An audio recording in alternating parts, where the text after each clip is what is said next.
Bismillahirrahmanirrahim. Demi Allah, saya bersumpah sebagai saksi akan memberikan keterangan yang benar, tidak lain daripada yang sebenarnya. Silahkan duduk. Jadi saudara berdua sekarang sudah menjadi kami panggil saksi ya, untuk memberikan keterangan dalam perkara peninjauan kembali ini. Ini akan didengarkan keterangannya secara bersama-sama. Yang mana yang lebih dulu yang mau didengarkan? Nanti kami. Oke. Jadi para saksi nanti dengarkan pertanyaan dari kuasa pemohon, ya. Silahkan dari kuasa pemohon. Terima kasih Yang Mulia. Yang saya muliakan Pak Dedi dan Mas Teguh. Kami mengenal Pak Dedi adalah mantan Bupati Purwakarta, mantan anggota DPRD Purwakarta, mantan anggota DPR RI. Beliau adalah tokoh masyarakat Sunda, Jawa Barat, dan juga tokoh nasional. Dalam agenda terakhir ini, kami melihat beberapa aktivitas Bapak yang harusnya ikut kampanye menjadi calon gubernur, tapi kok sangat fokus turun ke kota Cirebon.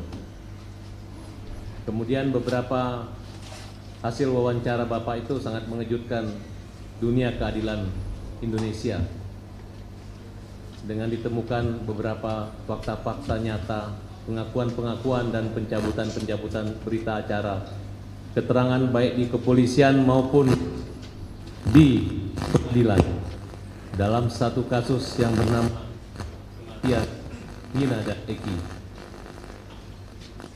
Ini menurut kami sebagai tim pengacara sangat membutuhkan kesaksian dari Bapak, karena kesaksian ini akan menjadi novum bagi kami untuk memperjuangkan saka dan keadilan Indonesia pada umum. Pertanyaan kami kepada Pak Dedi, kami ucapkan terima kasih. Semoga Bapak enggak terganggu kenyamanannya harus rapat hari ini. Kami benar-benar mengucapkan terima kasih, semoga Allah membalas kebaikan Bapak. Pak Dedi Mulyadi, saudara saksi, apakah saudara mengerti kenapa saudara kami undang di hari ini? Saya mengerti diundang hari ini untuk memberikan keterangan, kesaksian apa yang saya ketahui. Kira-kira kasus apa Pak yang lagi kita panggil sesuai undangan kami? Mengajukan peninjauan kembali terhadap Adinda Saka Tatal terhadap vonis yang pernah dia jalani.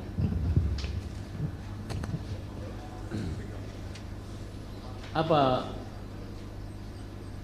pendampingan atau menelusuri ini merupakan bagian pekerjaan dari Bapak atau dan kepedulian buat Bapak?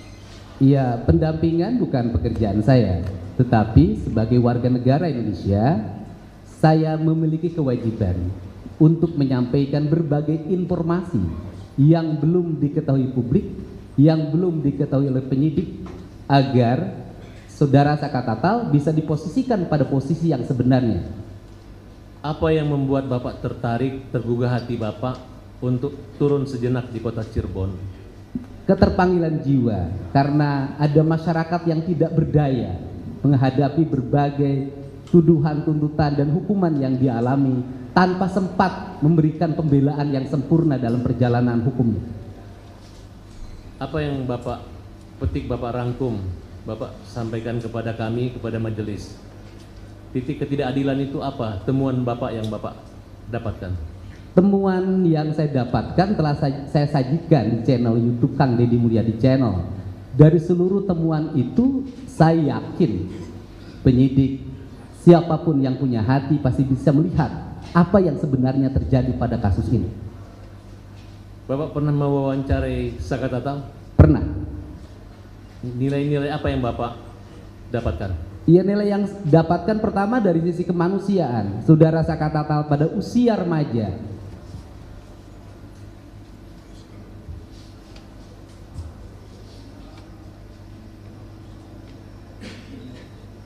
tidak bisa menikmati masa remaja.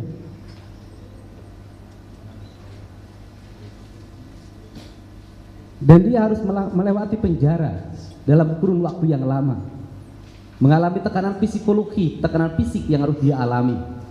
Dan yang saya kagumi adalah setelah bebas dia menyatakan menggugat pada negara bahwa dia tidak bersalah. Sikap ini adalah sikap patriotik anak muda Indonesia yang harus menjadi contoh. Bapak bertemu keluarganya, kakaknya, ibunya? Saya tidak hanya bertemu kakaknya. Bertemu kakaknya waktu pertama kali saya berkunjung dan bertemu saudaranya bernama Sadikun. Pak Dedi pernah ke rumahnya? Saya pernah ke rumahnya.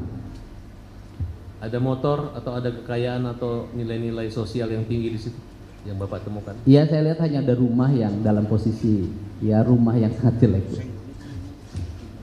Kemudian berapa orang yang sudah Bapak wawancarai saat itu? Kalau sampai saat ini mungkin sudah puluhan ya, saya sudah nggak bisa menghitung. Tetapi yang menyangkut Saka Tatal yaitu mencoba memahami peristiwa apa yang dialami oleh saudara Saka Tatal pada tanggal 27 Agustus 2016. Apa yang saudara ketahui berdasarkan informasi yang diwawancarai tentang keberadaan Saka Tatal tahun 2016 tersebut? Dari channel yang saya ungkapkan ke publik pada tanggal 27 Agustus 2016, saudara Saka Tatal berada di rumah. Dia berada di rumah neneknya dan berada di rumah Sadikun. Kemudian pada waktu itu dia nongkrong-nongkrong sampai malam hari di rumahnya Sadikun. Pada waktu itu ada motor saudara Irfan yang mogok karena mengalami gangguan kabilator. Kemudian motor yang mogok itu diteleponlah yang punya bengkel bernama Heri oleh Sadikun untuk apakah bisa memperbaiki motor Irfan, dan Heri mengatakan bisa. Kisaran pukul 10 malam mereka menceritakan pergi bersama-sama. Satu, saudara Saka Tatal dibonceng oleh Sadikun. Yang kedua, saudara Irfan membawa motor yang mogoknya sendiri. Yang ketiga, saudara Raja almarhum membonceng Kodir, dan Kodir bertugas untuk nyetep. Mohon maaf, nyetep itu adalah kakinya Kodir didorongkan pada motornya Irfan agar bisa berjalan. Kemudian setelah mereka berangkat masuk ke flyover. Di flyover itu Sadikun menceritakan ada kerumunan orang, ada polisi di situ, dan Sadikun berkesimpulan bahwa itu adalah operasi tilang. Sehingga karena dia tidak bawa surat-surat motor, dia tidak jadi lewat ke flyover, dia turun ke jalan arteri yang bawah. Kemudian mereka akhirnya sampailah ke bengkel Heri, dan bengkel Herinya motornya diperbaiki. Dari seluruh rangkaian yang saya lakukan bersifat mendadak, dalam bahasa hukumnya mungkin rekonstruksi, kalau saya tidak punya kewenangan untuk itu. Semua alur berjalan sempurna, tidak ada yang satu sama lain saling bertentangan. Kalau mereka berbohong, membuat skenario, saya pikir tidak akan bisa melakukan menceritakan sebuah rangkaian perjalanan seperti itu. Cara seperti itu hanya bisa dilakukan oleh orang-orang yang benar dan jujur dalam menyampaikannya. Yang Bapak temukan wawancara dengan siapa yang mendukung keterangan Bapak ini? Apakah Teguh? Wawancara yang waktu itu semua diwawancara. Ya, yang intinya yang mengetahui keberadaan Saka. Saka itu yang pertama, Sadikun. Kemudian yang kedua, Kodir, yang sekarang kakinya patah karena saya berkunjung ke rumah Kodir langsung. Kemudian yang ketiga, Irfan. Yang empat, Heri yang punya bengkel. Dan saya bertanya pada mereka, kenapa seluruh pernyataan ini tidak disampaikan dulu pada sewaktu sidang? Mereka menjawab, kami menyampaikan, cuman diabaikan. Ada pertanyaan hukum kami yang kami pertanyakan adalah kenapa pernyataan mereka di muka hukum yang diambil di atas sumpah oleh hakim itu diabaikan, sedangkan saudara Dede dan Aep yang tidak menyampaikan di depan majelis hakim dan tidak diambil di atas sumpah justru dijadikan dasar putusan. Dari beberapa kejadian atau wawancara itu saya mendengar Bapak mencari Aib dan Dede. Apa yang Bapak temukan dari pencarian itu? Sebenarnya tidak mencari. Saya wawancara Aib waktu yang pertama. Kemudian Aib menyampaikan bahwa dia apa yang dia lihat, apa yang dia dengar, itulah yang sebenarnya. Kemudian berbulan-bulan setelah itu, mungkin 3 bulan, 2 bulan, datanglah Dede. Yang datang ke saya itu bukan dedenya, tapi kakaknya. Kakaknya datang ke saya bahwa Dede ingin menyampaikan sesuatu pada Pak Dedi. Kenapa pada saya? karena sulit pada yang lain menjamin keamanannya, menjamin dirinya. Akhirnya kami menjemput Dede ke Tangerang pada hari Sabtu. Kemudian setelah itu Dede langsung jam 4 ketemu saya, langsung memberikan pernyataan bahwa dia itu pada waktu itu berbohong. Dia tidak melihat gerombolan orang untuk menggunakan motor, melakukan pelemparan dan sebagainya. Jarak antara warung Madura ke tempat anak-anak nongkrong itu setelah diukur oleh Dede, menurut dia jaraknya 150 meter. Artinya kalau dalam BAP itu kan dia hanya melihat keterangan dari jarak 50 meter, kemudian tidak, karena ketakutan dia pergi lari, kabur. Iya. Saat itu kita anggap tidak mungkin lah. Dan saudara Dede juga menyatakan itu adalah arahan dari Rudiana. Coba Bapak gali sedikit pengakuan daripada Dede. Ya, kalau pengakuan dari Dede kan sudah disampaikan di channel YouTube saya. Saya pikir tinggal itu saja dilihat. Dan masih ada, sudah disampaikan. Terus di Peradi pernah Bapak hadirkan juga Dede? Sudah dihadirkan, di conference base-nya ada. Saya pikir majelis JPU sudah bisa melihat dan mengakses di berbagai berita media juga muncul. Saya butuh pengulangan lagi Pak. Kira-kira apa yang disampaikan Dede tentang peristiwa itu? Yang disampaikan oleh Dede pada Ya. Yang disampaikan oleh Dede pada peristiwa itu bahwa saudara Dede dijemput. Saudara Aep minta dijemput oleh saudara Dede untuk untuk diantar ke Polresta. Ya. Kemudian ada pertemuan nggak antara Dede dengan Rudiana?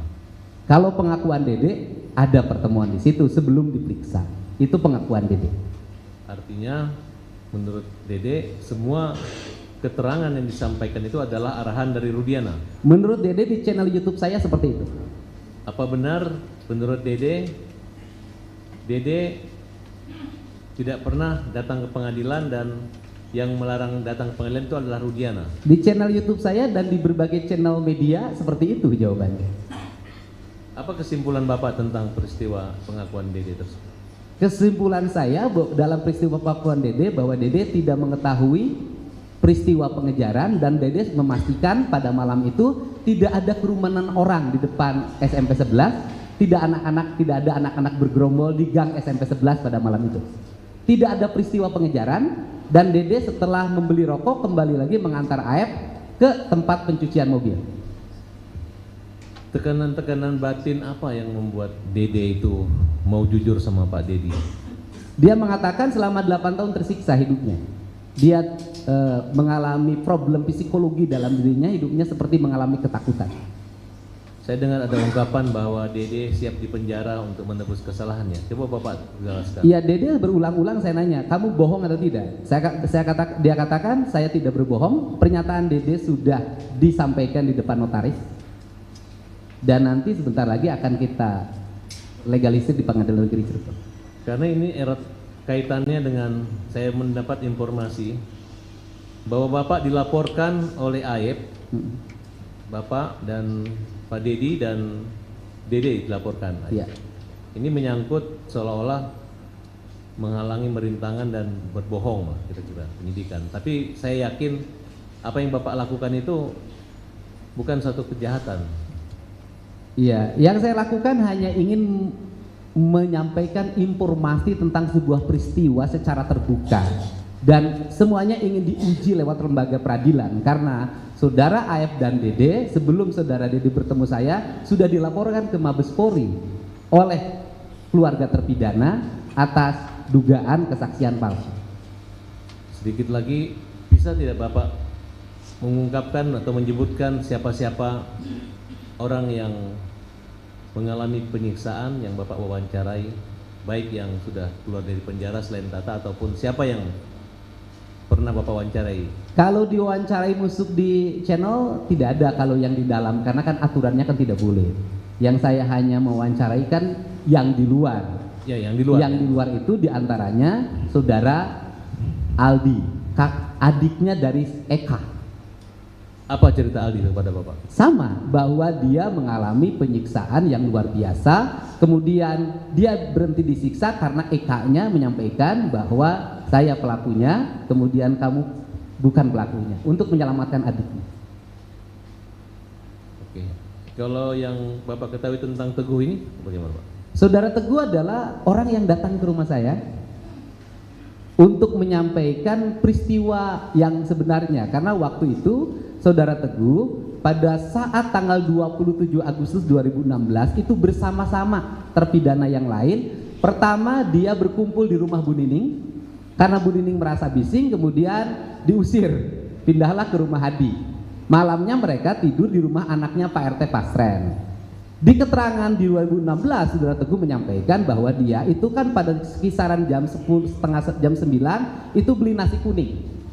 Sepulang beli nasi kuning langsung ke rumah Hadi dan kemudian nginep di rumah RT Pasren. Tetapi pada waktu BAP 2016 Saudara Teguh diarahkan, menurut keterangan Saudara Teguh pada channel YouTube saya, bahwa Saudara Teguh sepulang dari beli nasi kuning langsung pulang ke rumah dan tidur.